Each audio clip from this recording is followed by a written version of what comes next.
Assalamualaikum warahmatullahi wabarakatuh, pemirsa, apa kabar? Semoga selalu sehat walafiat dan dalam lindungan Allah Subhanahu wa taala. Alhamdulillah, saya Dita Ruspendi kembali hadir menjumpai Anda dalam program yang akan mengundang para tokoh untuk berbicara, because it's time to talk.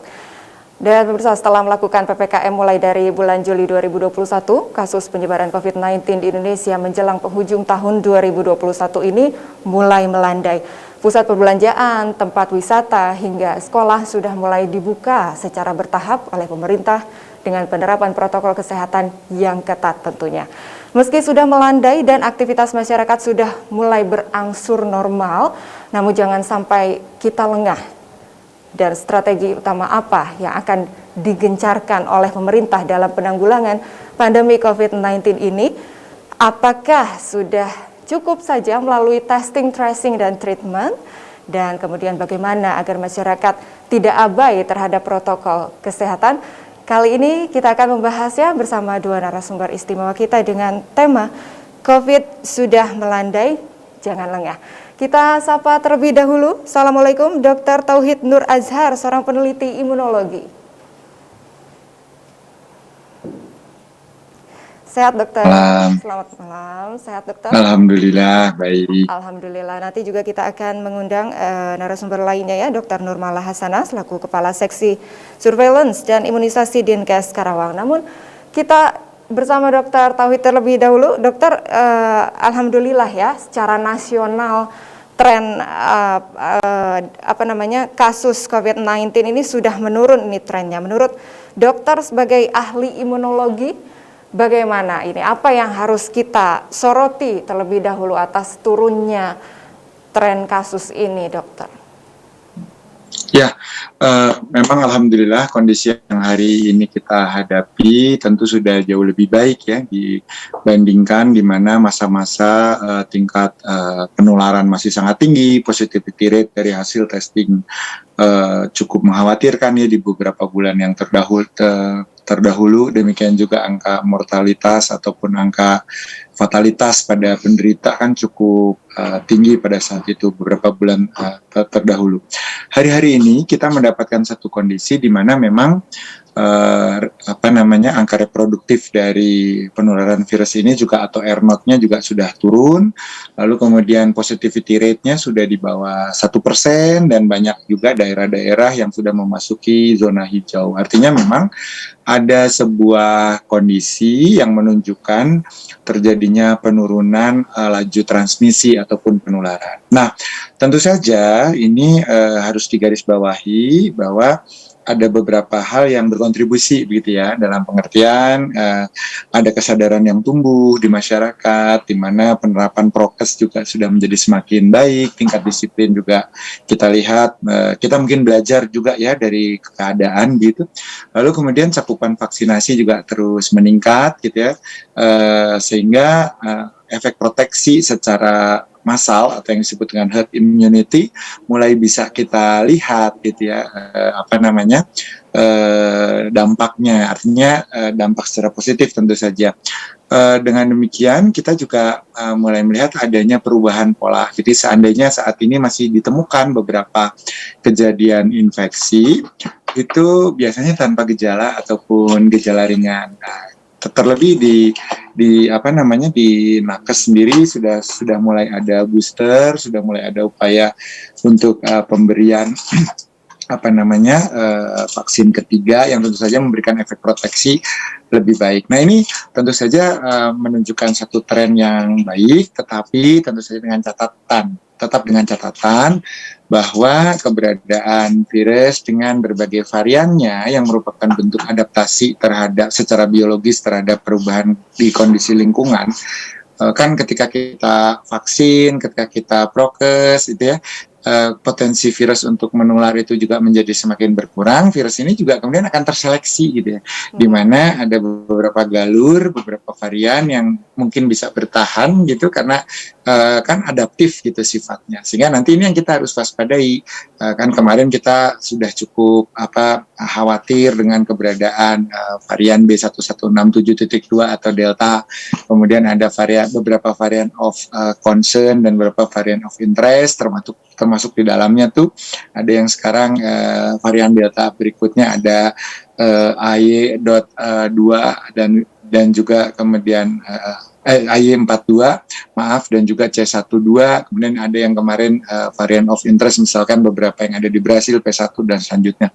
Nah ini sebetulnya ini secara biologis virus itu akan terus berkembang dan beradaptasi, sehingga kita pun saat ini semestinya punya kewaspadaan untuk tidak kendor gitu di dalam menjaga dan mencegah terjadinya potensi penularan. Jadi artinya mobilitas, penerapan prokes, peningkatan testing, kemudian juga screening dengan ada wacana sekarang untuk penggunaan PCR gitu ya, dan itu tentu dengan keberadaan load viral yang sekarang mulai berkurang, tentu dibutuhkan pemeriksaan yang memang lebih sensitif, sehingga saya kira itu juga salah satu hal yang akan membantu kita gitu ya untuk mengurangi potensi terjadinya peningkatan kembali kasus itu. Ya mudah-mudahan ini semua bisa berjalan dengan baik dan kurvanya terus melandai, sehingga pada akhirnya memang kita bisa mulai memasuki tahap recovery, virusnya menjadi endemik gitu ya, dan kita bisa mulai beraktivitas dengan lebih leluasa begitu mungkin.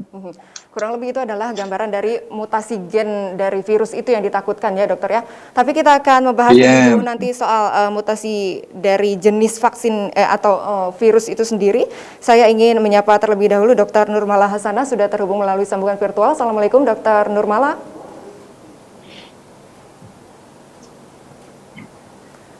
Halo, Assalamualaikum Dr. Nurmala.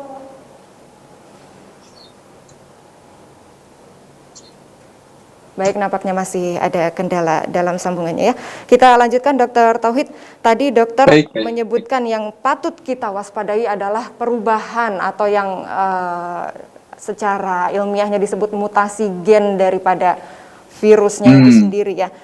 Ada pertanyaan yang sangat awam dokter. Berarti kemarin vaksin kita sia-siakah atau seperti apa dokter? Jika itu yang ditakutkan. Ini kan memang wajar ya.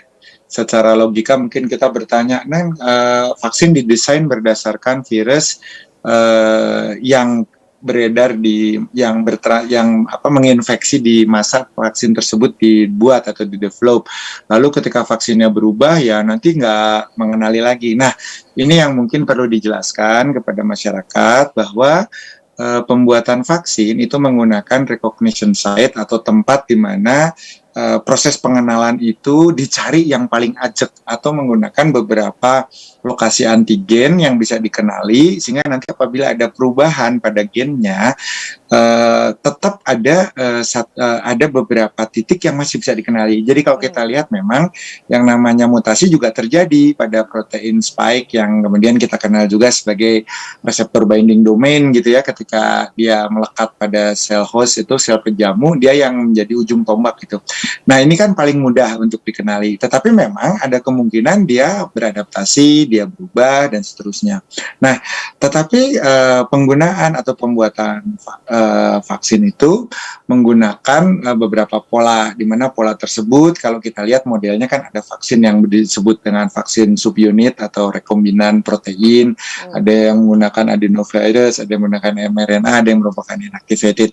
Nah masing-masing itu punya kelebihan gitu, di mana database dari virus yang kemudian dikhawatirkan akan bermutasi itu biasanya diambil atau diantisipasi dengan menggunakan beberapa pendekatan ataupun data epitope yang kemudian menjadi pengenal dari antigen tersebut. Jadi nggak satu site gitu diambilnya, broad spectrum cukup luas, supaya nanti kalaupun ada mutasi yang relatif tidak masif, kan mutasi itu bukan langsung dan berubah seperti kemudian tiba-tiba dari hijau jadi kuning misalkan, seperti itu tidak.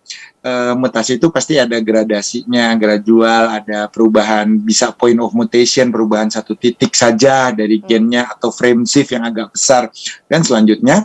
Tetapi masih ada site-site lain atau titik-titik lain di permukaan virus yang disebut dengan protein spike itu, ya, yang merupakan reseptor binding domain itu yang memang masih bisa dikenali gitu, sehingga jangan khawatir misalkan ada 10 jenis vaksin yang sudah mendapatkan izin penggunaan darurat misalkan di Indonesia, itu 10-10-nya sama baiknya gitu, sehingga dan sekarang yang dikembangkan misalkan vaksin merah putih di UNER itu juga menggunakan inactivated, tetapi pada pengujian preklinisnya bahkan sangat efektif dan memiliki efikasi yang cukup tinggi untuk varian Delta yang tadi ya, yang 1167.2 atau nanti yang ada beberapa varian yang sekarang masuk di Singapura, misalkan AY4.2 itu masih bisa dikenali gitu. Jadi mudah-mudahan efektivitas dari pemberian vaksin itu sudah yang namanya vaksin memberikan ini efek tidak akan ada sia-sia begitu ya dokter ya, karena